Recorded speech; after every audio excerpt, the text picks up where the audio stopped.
সকাল 7টা 8টায় ঢাকা শহরে প্রায় ঘর থেকে কার্টুনের আওয়াজ। কি কার্টুন? কেন? বাচ্চারে কার্টুন দেখায় খানা খাওয়ানো লাগে। খানা নাকি কার্টুন না দেখাইলে খায় না। এই জায়গায় যে মুরব্বীরা আছেন, আপনার আম্মায় কোন মোবাইল দেখে খাওয়াইছে বলেন?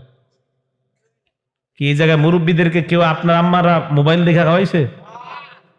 আগের জামানা না, শুধু 15-10 বছর আগেও মা তার সন্তানকে মুখে খাবার তুলে দেয়, ভাত তুলে দেয়, আবার উঠানের ধান গিয়া দেখে, আবার আরেক লোকমা খাবার দেয়, আবার রান্নার কাজ দেখে, আবার আরেক লোকমা খাবার দেয়, স্বামীর খেদমত করে, আবার আরেক লোকমা খাবার দেয়, অন্য সন্তানগুলারে তৈরি করে স্কুলে পাঠায় দেয়, আবার আরেক লোকমা খাবার দেয়। এইভাবেই তার জীবন চলতেছে।